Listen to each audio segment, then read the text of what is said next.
Ladies and gentlemen, Ryan Catherwood coming to you live from the campus of Longwood University after getting some technical glitches underway. Technology is an awesome but sometimes challenging thing. It allows us to do great events like this one, but sometimes it's challenging to get everybody in the same room, the same virtual room that is. We're waiting on Chase Carter at Oklahoma State University, but because we have Scott Bacon and Tom Coffman here from Longwood and from Duke University, we thought we'd get the program underway and begin the conversation about engagement and fundraising in the athletics realm. Advancement Live is part of the Higher Ed Live Network, a series of professional development web shows and podcasts which are always free and accessible to you through iTunes U. Be part of the broadcast by tuning in live and sharing your insights and questions using the hashtag HigherEdLive. And I do have Twitter up on the screen, so if you have questions for our guests today, I'd be happy to ask your questions to them. You can also receive weekly updates with live show dates and times by subscribing to the Higher Ed Live newsletter.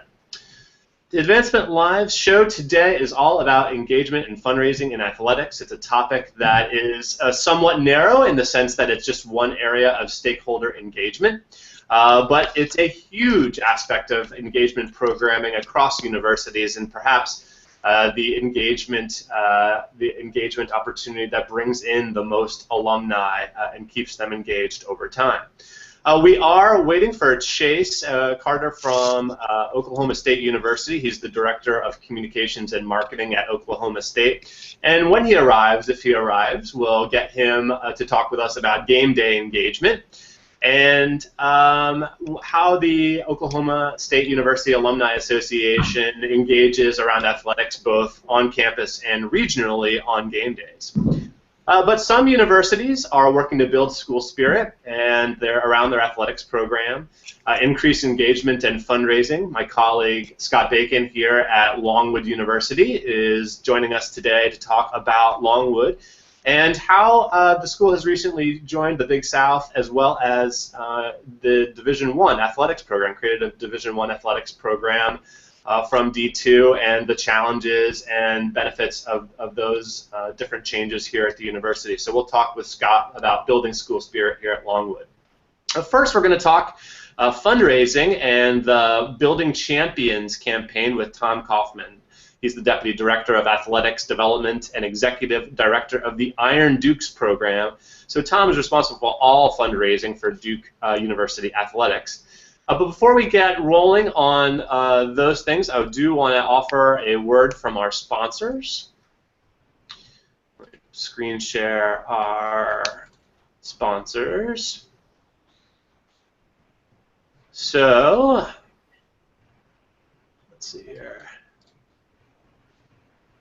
There we go. I've clicked all the right buttons in the right order to bring up the iModules logo. iModules software is the leading constituent engagement management provider for educational institutions. iModules delivers an integrated online platform transforming how institutions strengthen constituent relationships and achieve fundraising success.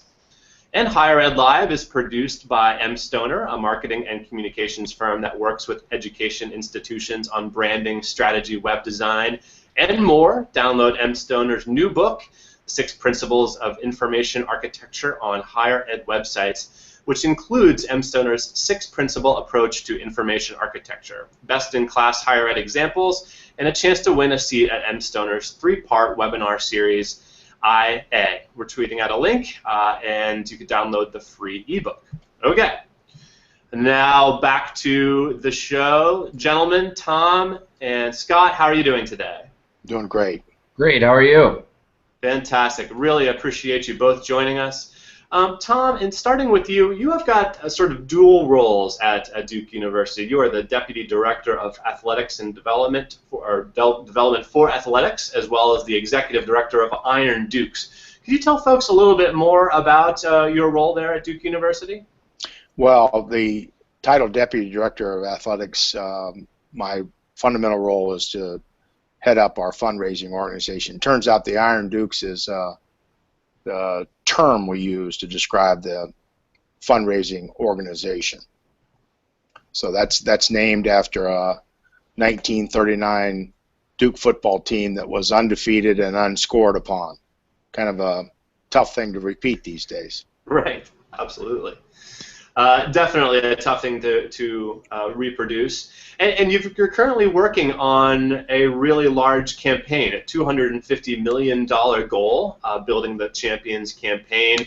And you've already raised a substantial amount 3 years into the 5-year campaign. Could you tell folks a little bit more about how you and your team have managed to raise so much so fast, and what you've learned about donors during the process?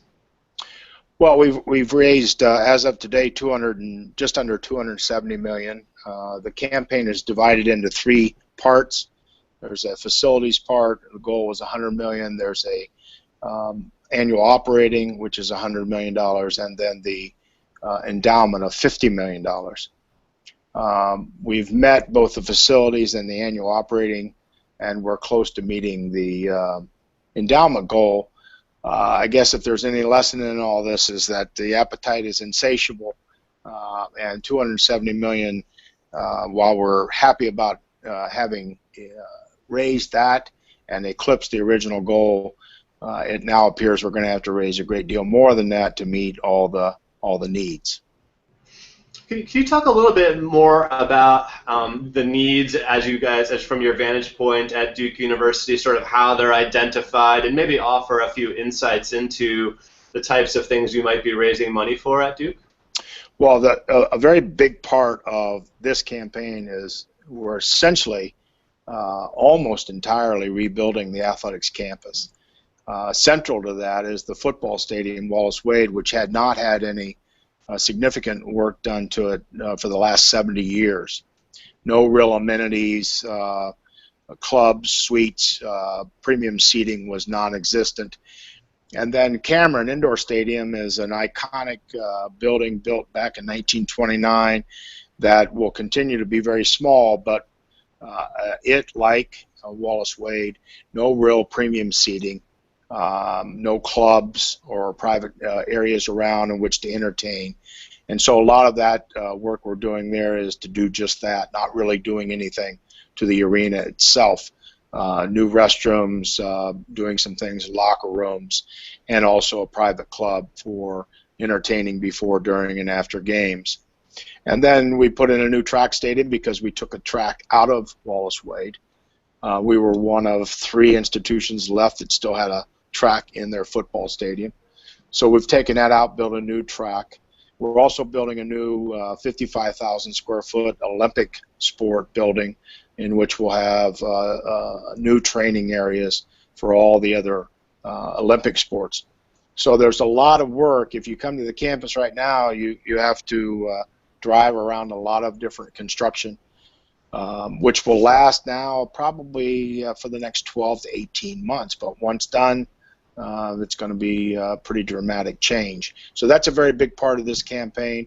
Obviously, the annual operating costs are very important to us. Our scholarships for our athletes, we pay Duke now just under $18 million a year, the cost of our scholarships, because Duke is an institution with a really high cost to attend.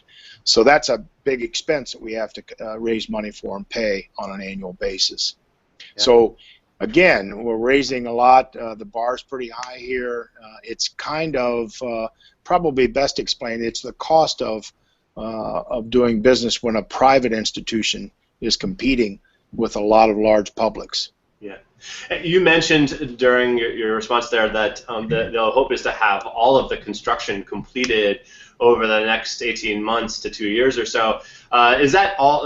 So everything that you're raising money for underneath the Building Champions campaign, you're hoping to have completed over the short term, or is there a much longer sort of plan there? Well, the biggest part we hope to have within the next 12 to 18 months, and that original $100 million that we anticipated is probably closer to $200 million for the facilities alone.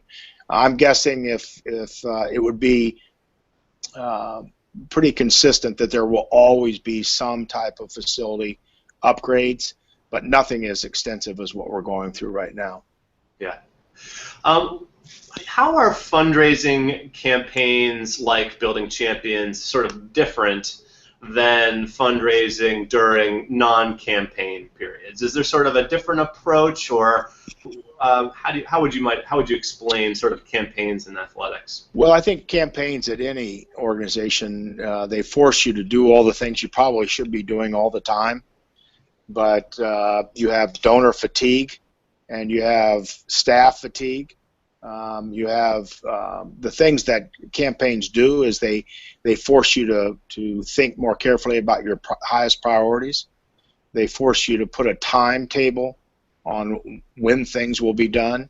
They rally your alumni and your donor base to think more consistently in a specific time, and they give you reasons that are sometimes needed to go and ask people to think a little bit bigger about what they might do relative to their gifts. So there's lots of good reasons you have a campaign.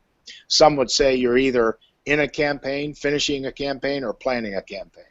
Yeah. So I'm guessing that this campaign ends June 30, 2017. We're already putting our plans together for the next 2 years, but also for the next 5 years, getting ready for the next campaign. So there's sort of an interim period between campaigns where you still have a number of priorities, but it's not synced up to a campaign goal as well as sort of a campaign theme. Is that a fair assessment? That's correct. Yeah. From the standpoint of what donors want, how would you say that donors to the Duke athletics program are thinking about sort of their what they love from a donor relations standpoint? Do they love game day perks? Do they love priority ticketing? How do you assess what they want, and then how do you deliver after they've given a gift? Well, I think the question, I think for athletics, the advantage we have is we have all these opportunities to engage people. The real question is whether or not you can take that transaction that happens because people want better seats or tickets to a certain event, and whether you can build that relationship so that where their support becomes philanthropic.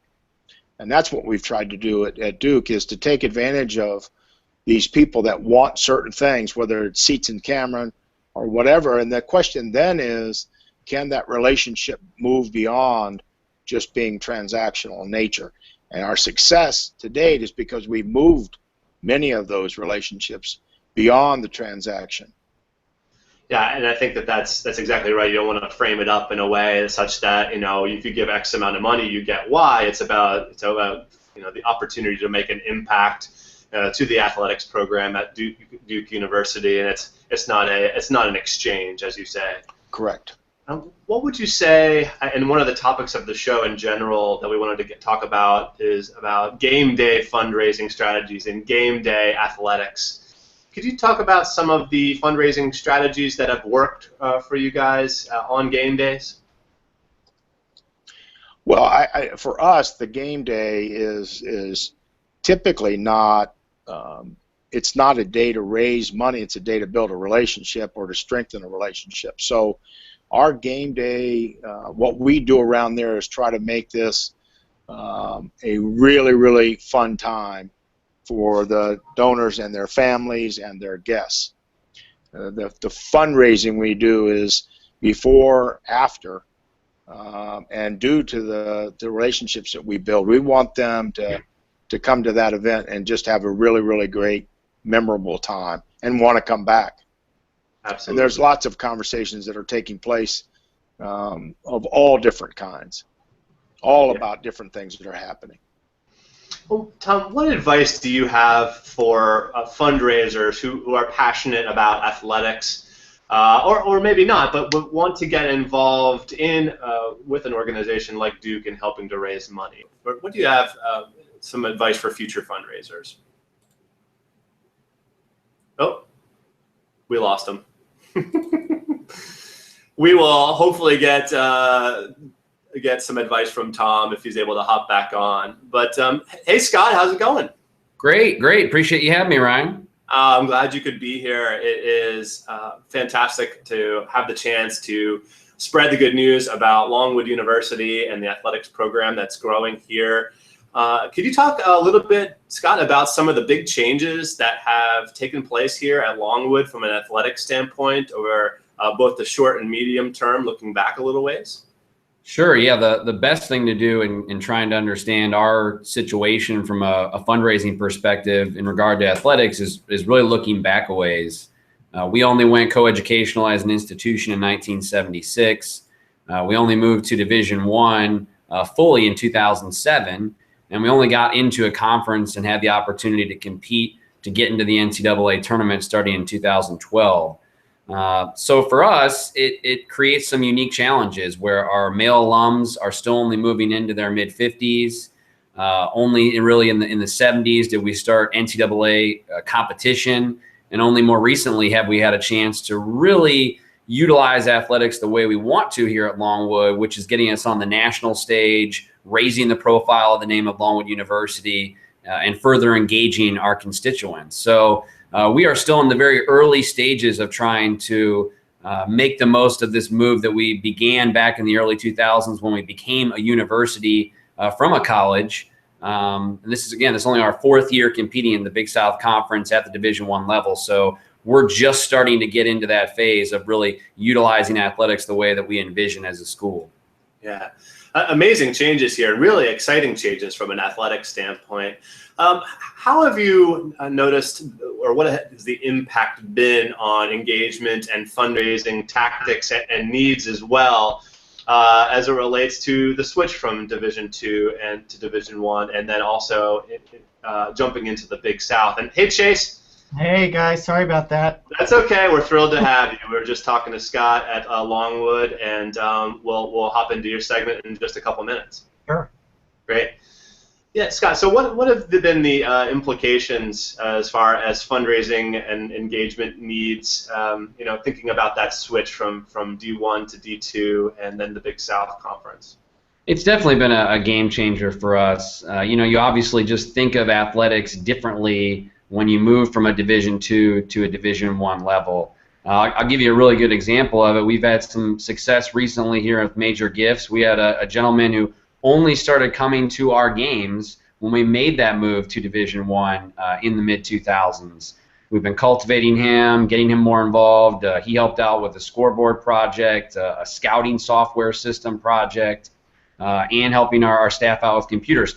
3 different things that wouldn't have been offered or something we wouldn't have been looking to work towards at the Division II level. And he just committed to $1 million gift for us recently, which we announced this week. So obviously ecstatic about that. Yeah. There's obviously a lot of costs that come along with the move to Division I, and it has to be an institution that makes that move collectively. But that's just a small example, well, a big example of what we're going to start to see in return for making that move to Division I. Hopefully that's just us scratching the surface. Yeah, I've got no doubt it is. And one of the biggest challenges, I think, when you're really building an athletics engagement program around athletics and some fundraising priorities is the need to really build school spirit in different ways. What's really worked so far here at Longwood in terms of building school spirit, not around the university in general, but specifically around athletics? Well, yeah, we've really had to build from the ground up in a lot of aspects. Things that other schools at the Division I level probably take for granted. When we started a tradition here called The Game, our greatest athletics march ever, which has really taken off and become something that our school rallies around at the start of every academic year. There are scarves on display that we give out to all of our incoming freshmen. It's the culmination of orientation. We have 2,000 people at a soccer game, at a women's soccer game at our athletics complex. The first year we did that, we announced our new mascot, Elwood, which we didn't have in the past. The next year we announced our new fight song. We unveiled our new logos in coordination with that 2 years ago, our entire new brand identity. So a lot of foundation getting put in place to try and build towards the future. Tom alluded to transactional giving. For us, we don't have priority points right now where folks are working towards ticketing for our primary sports or parking priority. So all of ours is philanthropic giving right now. So a lot of it for us is really generating that initial excitement about who we are, what we can do at the Division I level and what we truly can do to help the university. Yeah, I think you're exactly right, and it's interesting to think about how stuff like that priority seating and ticketing comes with the demand, right? So, and with that comes, winning and success from an engagement standpoint. It's all part of a process. But what are some of the challenges associated with, not having a football program here? It's definitely something that impacts the way that we make engagement decisions, right? Absolutely, and first and foremost, it's the number one question I get when I go to see my folks is when we're adding football. And it is a unique challenge. One is going back to the transactional giving. That's a big part of it for us. No homecoming, so from an alumni engagement perspective, we don't have a football game to really rally that event around and bring people back to our campus in the fall. And it also just forces us, from a priority sports perspective, to really put a lot of our eggs into the men's basketball basket, because when you look at our priority sports that can really help elevate the university, we've got men's and women's basketball. Softball has been a huge driver for us, winning the conference 2 out of the last 3 years, getting us our first NCAA Division I tournament victory last year. But for us, men's basketball is really that opportunity to get in the big dance, get onto the brackets, and really put the Longwood name out there nationally. So not having that football option to really help elevate the university and more so engage folks really puts the onus on us for basketball to help drive the bus, so to speak, for Longwood athletics. Yeah, and what an exciting moment in the history of the university it will be when Longwood men's basketball make the NCAA tournament, women's basketball as well, hugely exciting. Some of the most, the biggest, most successful engagement activities so far here at Longwood have been events, right? What have been some of the event-based engagement strategies that have really worked well? When I first started here in 2011, we really wanted to have a signature event that people rallied around, going back to that fact that we didn't have a homecoming to bring folks back to campus. Over 30% of our alums are in Richmond. It's only an hour from where we are in Farmville, and so we saw it as an opportunity to really try to re-engage people and also reintroduce people to Longwood athletics and what we are now at the Division I level. So we've also instituted a golf tournament, but we didn't really just want to do the golf tournament and not have something that opened it up to a broader audience for us. And so we started a silent auction and dinner like a lot of schools do, and again, a little atypically, did it an hour away from campus. So started the Longwood Athletics Benefit Celebration in 2012. It's coming up actually again on October 17th, which will be our 3rd time in 4 years. We've taken it from an every other year occurrence to an annual event for us. But it's been hugely successful. Our biggest off-campus event that we've ever had in the history of school. The first time that we did it in Richmond, we raised over $60,000. We had over 300 people at the event, and it did a lot to connect people back to the university. And again, our 2 missions for Longwood Athletics are raising the profile of the name and better engaging our constituents, our folks. And that's really the second half of that is what this really did for us. It helped us reconnect with a lot of the Longwood family, give them an opportunity to see what we're all about, and get back into the fold. Yeah.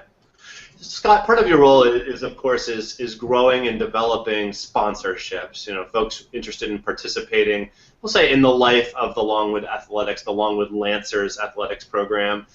How have alumni more broadly, but also the local community, been instrumental in helping to grow support for the program?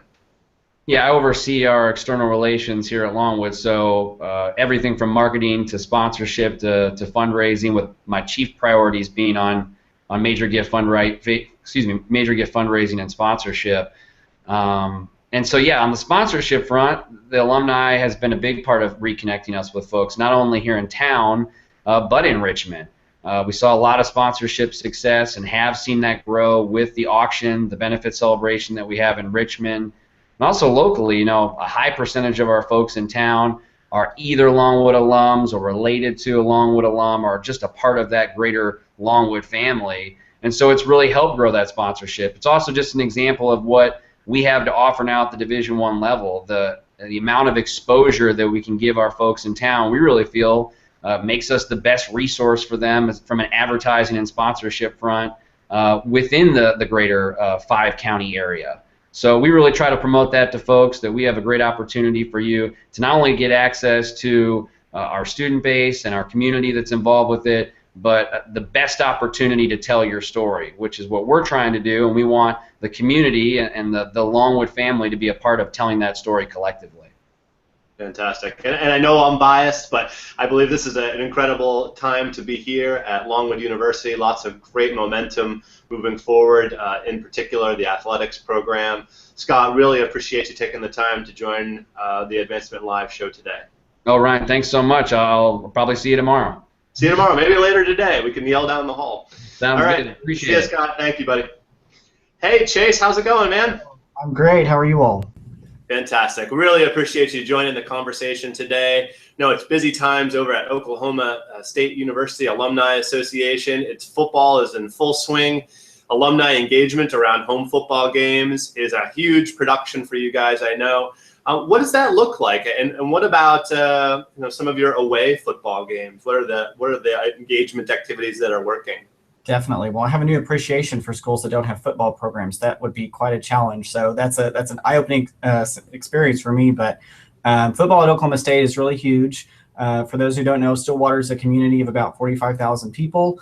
Yet we have a 60,000 seat football stadium. So the city basically doubles in size on football game days. We actually just got ranked, I believe, 22nd in the nation for tailgating among D1 schools. So tailgating's huge. So it's an all-day event. And we try to engage alumni in many facets throughout the entire football game day. Absolutely. That starts, not even the day before, posting messages on social media about different activities that they can participate in the next day.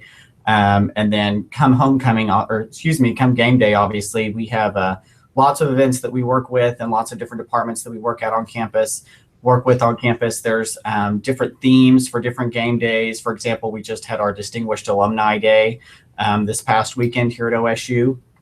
And the week before that, we were celebrating the 10-year anniversary of the opening of our Alumni Center here on campus. So that's a big deal. We host what we call the Cowboy Corral, which is open basically 3.5 hours before the game all the way up until kickoff. And that's our biggest event here in the Alumni Center. We have favorite restaurants from Stillwater come in and cook pizza and burgers and hot dogs.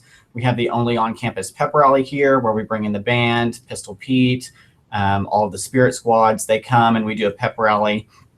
And that's right before what we call the Spirit Walk, which is a relatively new tradition.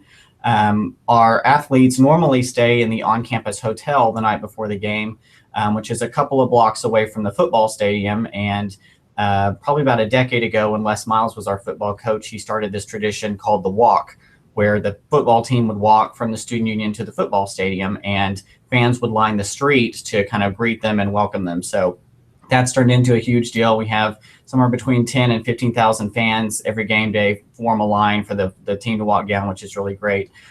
So it's all basically, different aspects to promote the Cowboy family, because football is definitely for us the biggest time when we can all get together and gather on campus. For away games, like we have coming up this weekend at the University of Texas, we partner with the OSU Posse organization, which is the fundraising side of athletics, and do different events on the road. They can be as small as just promoting fans to come welcome the team bus when they arrive to the football stadium a couple hours before kickoff, all the way up to large events, which we're going to have in Austin this weekend. We're very fond of our Brighter Orange, and so we have what we call the Brighter Orange event in Austin, which will be a pregame event on Friday night on 6th Street, where alumni can come and mingle and meet the voice of the Cowboys. Our radio announcer will be there. And then we'll have similar road rally events the day of, where they can come and greet the team at the stadium. So it's all just providing opportunities for alumni to reconnect with each other wherever they are, and then also kind of give them an update from the university at the same time. Fantastic. I've got to come over to Stillwater at some point and participate in some of your festivities. I mean, you guys have some of the most amazing, robust game day activities, or even more broadly activities surrounding football games of anybody out there. It's really amazing to think about, imagining your entire city of Stillwater doubling in size on game days. I'm sure can be a bit overwhelming for the residents. It's a little overwhelming, and definitely for parking and for getting around town. It's pretty crazy, but we do enjoy it, and we do it for Cowboy football. I'm sure you guys are really good at it too. One of the obviously the big questions that is sort of surrounds game days is not even so much in Stillwater or even taking sort of the show on the road for away games, but the thousands and thousands of alumni around the country and even the world probably hoping to tune in to Cowboys football games. How do you guys from the Alumni Association help make those events happen? Right. There's quite a lot, especially on the volunteer side, that goes into events like that. And I would like to say that we've got it down to a science of how to put them on. And we've worked a lot over the past couple of years as far as formalizing those groups and formalizing the procedures that go into promoting watch parties, for example, for Cowboy football. It all starts on days like yesterday when we get the announcement of the game times, and we quickly disseminate those out to our watch parties. Our watch club leaders, we have over 100 in the U.S. Currently that are organized, and normally at one point or one game or the other during the season, if not all 12 regular season games, they will host watch parties. And so we get those out to them as quickly as possible. And then we have a series of forms that they fill out on a weekly basis to either tell us, yes, we're having a watch party, here's where it is, no, we're not. We have members of our staff who help update that information on our website, which is accessible on our mobile app as well. And then we put together a subscription-based email every Thursday that goes out to people who want to know whether or not they're having a watch party in their area. Yeah, I was just going to ask, having worked at UVA and sort of have some understanding of regional engagement on game days, do you also provide alumni with perhaps if they sign a confidentiality agreement, email information and offer them the opportunity to communicate to locals? There's only so many emails that you guys can queue up and send, right? Right, that's correct. We have worked very hard probably over the past decade in trying to centralize all the communications. Yeah. When I got here 8 years ago, it was very decentralized and the regional groups were kind of keeping their own email lists. And so, through the help of iModules, we've been able to kind of bring all of that back in-house, which is a benefit not only to the chapters, they have access to our email database, but then it benefits the university as a whole because they're collecting these email addresses and then they can further promote, college communications from the foundation and so forth. So, we basically offer an email once a month. The beginning of every month, we'll send out an email to anyone in an area that is having a watch party that month. So that's regardless of membership status, regardless of, whether they're a current student or a current member, we will send them that email blast about the month. And then for every week after that, it's a subscription based. So we do all of that in-house. And we've had really good success with it so far.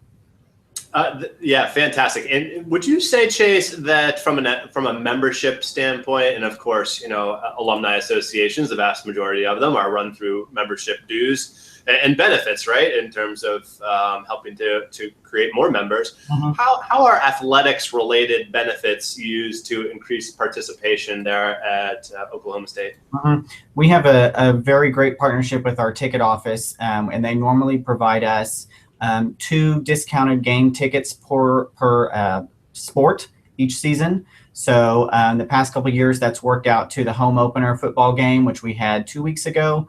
And then we also work with them to secure discounted tickets to homecoming, which is obviously very big at Oklahoma State. So those ticket prices, basically are cut in half off almost for members, which is a huge draw. And so we will normally sell upwards of 2,000 or 3,000 member tickets per season to those discounted games through our offer. So it's a great benefit for our members. The athletic department loves it because it helps put people in seats. And so that's been a big deal. And as I mentioned, we do that not only for football, but for men's basketball, women's basketball, wrestling, you name it. So that's been a big draw. We piloted this year offering a combined life membership and season football ticket, which was very well received. We're going to offer it a little bit earlier next season so that people can still do a payment plan on it instead of just having to pay a lump sum. But that went over really well. And it was a great partnership for us with the athletic department and kind of co-promoting each other's services. And so we intend to do that again in the future. Very good. I think that's great. And working, of course, with the athletic department, I'm sure is hugely important, particularly around game day activities. One of the biggest thing that you guys do, Chase, and actually the first time we got a chance to talk to each other, other than our connection through iModules, was around the first Advancement Live show I ever hosted, was about homecomings. And you guys have one of the most unbelievable student-led homecoming events anywhere out there. Could you talk a little bit more about what you've learned about student-led homecomings and what to do to set one of those events up? Sure. I can tell you that not even being the advisor, it takes up a large amount of my time on the staff, which is great. I absolutely love homecoming, but it is truly a year-round production. And I joke every year whenever we're doing homecoming, even before it happens, we're posting the applications for the students to apply to be on the executive team for the next year, and that's in early October. So it is a year-round process. We have a very good committee structure in place where we have 10 executive committee members, including an executive director.